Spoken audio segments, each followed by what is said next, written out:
empowerment, 권한 위임, 뭔가 힘을 실어준다 이런 뜻이죠. 자, empowerment. 원래 empowerment의 뜻은 뭐라고요? 이거는 권한 위임이라고 해석도 하고요. 혹은 힘을 실어준다. 힘 실어주기. 뭐 이런 의미로 우리가 이제 봅니다. 그런데 요즘에 뭐 역량 강화, 교육 역량 강화 이렇게 해가지고 어떻게 하면 학생들이 수업 시간에 인게이지먼트, 참여하고 몰입하게 만들 거냐 이거를 엄청나게 교육부가 강조하고 있는데요. 근데 사실 학생들 몰입시키려면 선생님의 어마어마한 에너지가 소용됩니다. 그런데 문제는 이거죠. 어떻게 disengaged learner를 engage 시킬 거냐. 근데 이게 너무 힘들잖아요. 수업 시간에 엎드려 자는 아이들을 수업 그 자체가 흥미가 없어서 소위 수포자들 수학 시간에 어떻게 이걸 인게이지먼트 하겠어요? 정말 고달픈 일이잖아요. 그래서 이거 연수를 엄청 많이 하는데 근데 이게 문제가 있어요. 사실 학생 몰입을 강조하는 교육 역량 강화 이런 것들은 모두 교육 성과 측정이 목적입니다. 교육을 더 잘하기 위한 기법들은 실제로 없어요. 모두 성과 측정이 목적이고 이거를 하는 방법이 뭐냐면 성취 기준을 먼저 아주 빼곡하게 제시합니다. 어마어마하게. 그리고 나서 그것을 과정중심 평가를 해요. 과정중심 평가? 이게 일종의 수행평가죠. 네. 그러면 생기부에 기록을 하겠죠. 그러면 이 생기부에 기록된 걸 근거로 이 학생이 얼마나 성취 기준에 도달했는지를 자세하게 쓰시게 될 겁니다. 이거 왜 하냐면요. 이거는 교육을 더 잘하기 위함이 아니 그런 의도는 없습니다. 우리가 많이 착각하고 있는데요. 교육학자들이 2015 개정교육과정을 이런 식으로 만든 이유는 교육 성과 측정이 목적입니다. 이거 누구 마인드일까요? 우리 김금숙 선생님께 한번 질문 드려볼게요. 자, 교육 성과 측정은 교육을 더 잘하기 위함이 아니라 무엇을 궁극적으로 원하는 걸까요? 누구 쫓아고 하는 걸까요? 글쎄요, 실력 향상인가요? 제가 보기를 드릴게요. 네, 그러니까 예, 실력 예. 향상이라면 학생 쫓아는 얘기일 텐데 1번 학생이 좋으라고 하는 것이다. 2번 교사가 좀 더 편하게 가르치라고 하는 것이다. 3번 교육부 관리자 혹은 학교 관리자가 관리하기 위해서다. 4번 교육학자들이 논문 쓸 데이터를 수집하기 위해서다. 4번이요. 맞습니다. 4번입니다. 네. 그거에 덜도 아니고 더도 아니에요. 이런 이야기, 가서 이거 참, 나중에 이거 녹화본 보낼 때 이 부분은 편집해서 보내드려야 되겠다. 교육학자들 모여 삭술대회 가서 하면 커피 마시면 수다 떨잖아요. 그러면 그들이 하는 이야기예요. 이거는 제 얘기가 아니라 실제로 그들이 2015 개정교육과정에 공을 들인 부분이 어떻게 하면 관리를 더 엄격하게 할 거냐. 그래서 사실은 교사들에 대한 불신의 터에서 이런 것들이 만들어진 것이다. 그러니까 결국은 과정중심 평가하면 정말 힘들어요. 아마 제 생각에 교직 연차가 꽤 되신 선생님들도 내가 교직을 몇 년째 하지만 2018년, 19년 이후로 가장 힘들다고 하시지 않을까. 이 원칙을 따르려면 그런 생각이 드실 거라고 생각이 됩니다. 뭐 이건 네, 다들 그러시죠. 그런 얘기 하도 많이 듣기도 하지만 진짜 좋은 거는요. 선생님이 교수자가 많이 공을 들여서 성공하는 수업은 그 사람만 할 수 있어요. 이거는 그 교수자만 할 수 있습니다. 그러니까 이런 건 좋은 게 아닌 거죠. 별로 힘들이지 않고도 쉽게 확산할 수 있는 수업이 성공적이고 좋은 수업입니다.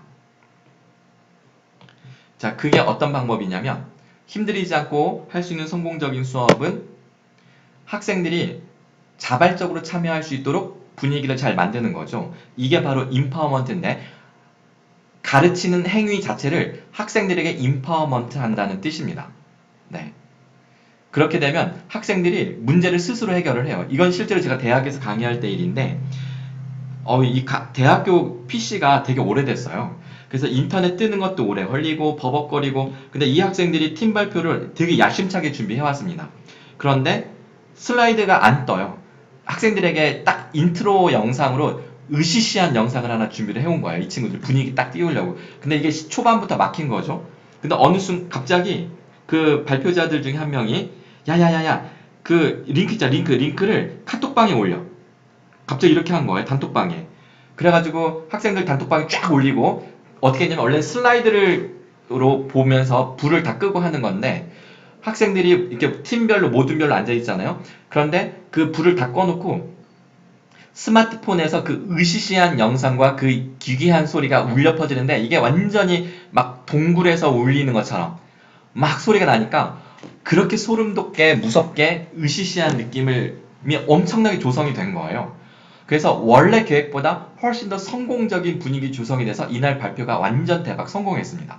그래서 학생들은 자기네들이 이런 즉흥적인 문제 해결력에 스스로 감탄하고요. 되게 서로 칭찬해주고 이런 일들이 생겼는데 이런 것들이 일상적으로 일어나게 하려면 학생들이 교실에서 무엇을 해도 그 지지와 응원을 받는 분위기가 되어야 되는 거죠. 그런 상황을 인파워먼트라고 합니다. 인파워먼트의 제일 중요한 조건, 실수의 책임을 묻지 않는다.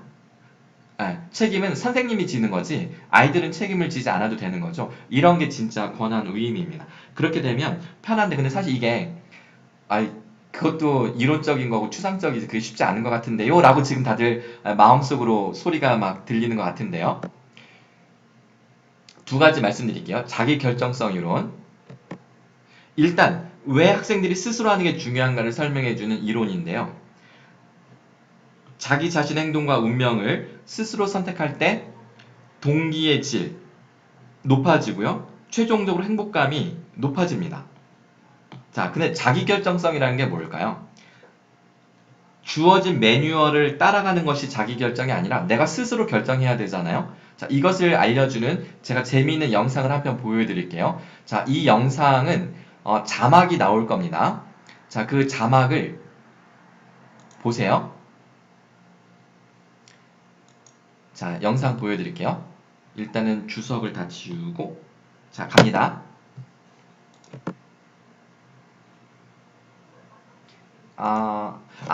제가 화면 뚝뚝 끊긴다고 영상을 빼놨어요. 그래서 제가 어떻게 했냐면 유튜브에다 올려놨어요.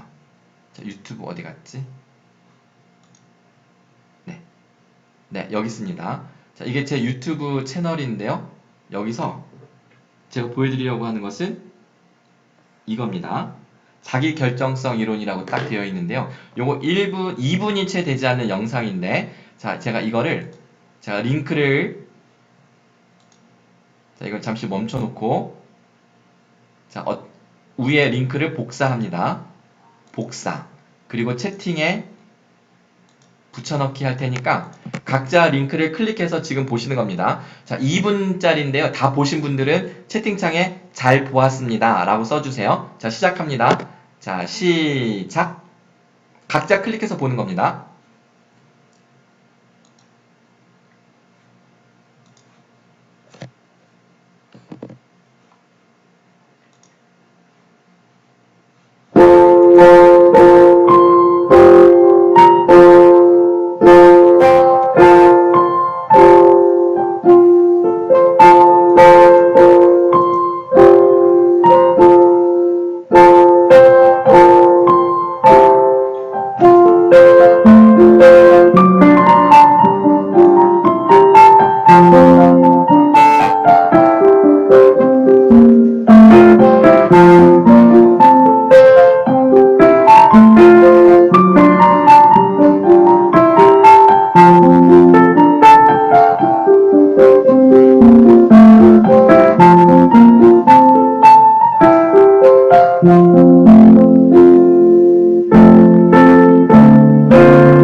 네, 감사합니다. 다들 잘 보셨나요?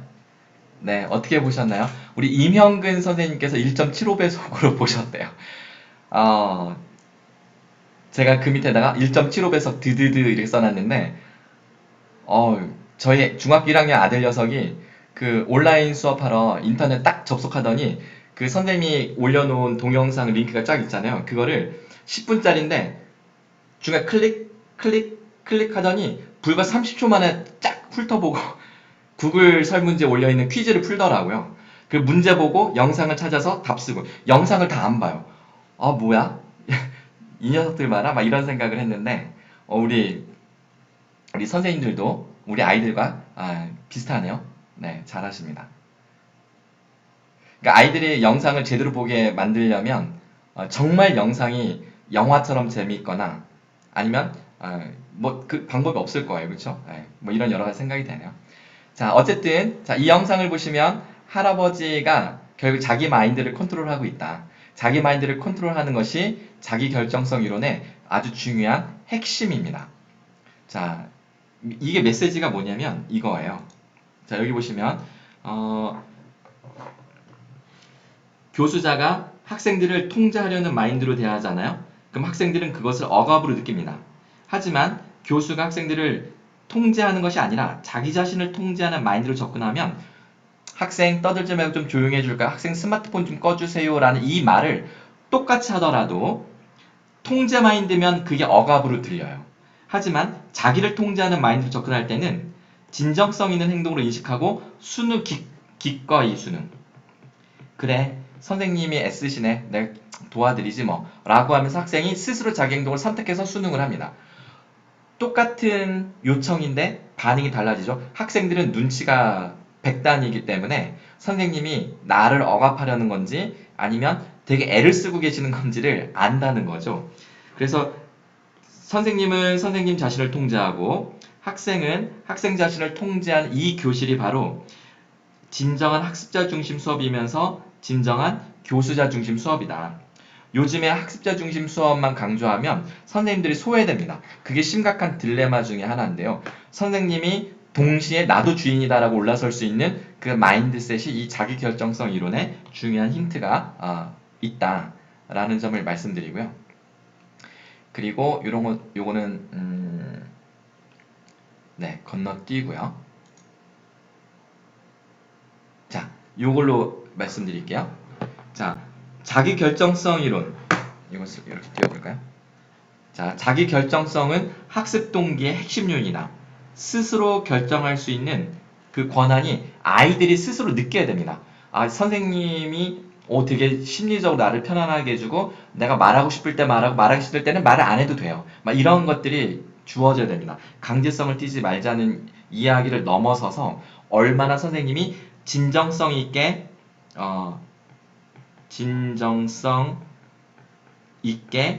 접근하느냐는 거지 무조건 풀어주라는 이야기가 아닙니다. 진정성이 중요합니다. 자, 두 번째, 성공적인 줌 수업 핵심 요인은 권한 위임이다. 학생들이 심리적으로 편안한 분위기를 제공할 것. 비디오를 끄고 있거나 채팅창으로만 참여해도 된다고 하거나 마스크를 착용하고 있어도 허용해주라. 그 대신 적극적인 참여만 해주세요라고 하면 자, 여러분들 비디오는 끄고 있어도 되는데요. 마이크로 대답하기 힘든 학생들은 열심히 채팅창으로 답변해주세요. 그것도 충분히 제가 다 인정하겠습니다. 라고 하면 다 따라줄 수 있다는 거죠. 자, 학생들이 자발적으로 참여할 수 있는 분위기를 제공할 것. 마지막으로 학생들의 미미한 반응에도 격하게 반응할 것. 자, 이거는 간헐성이 중요합니다. 너무 심하게 하면 우리 선생님은 그냥 무슨 말만 해도 너무 좋아하셔. 이렇게 돼버리면 안 되겠죠? 아주 가끔 예측 불가능하게 이런 자극을 주어야 됩니다. 예측 불가능한 간헐적 자극. 그러면 수업 시간에도 잘 목소리 듣기 힘든 아이들, 특히 이런 아이들을 집중적으로 이렇게 관리를 하시면 되겠습니다. 그리고 격하게 반응하는 이거에 학생들이 좋아하고 열심히 수업 시간 발언을 많이 하잖아요. 수강생 30명 중에 5명만 열심히 참여를 해도요, 전체적으로 만족도가 올라가는 경향이 있습니다. 물론 그게 심하면 오히려 떨어질 수도 있겠지만 그 상징성을 잘 우리가 배분을 한다면 만족도를 끌어올릴 수 있다.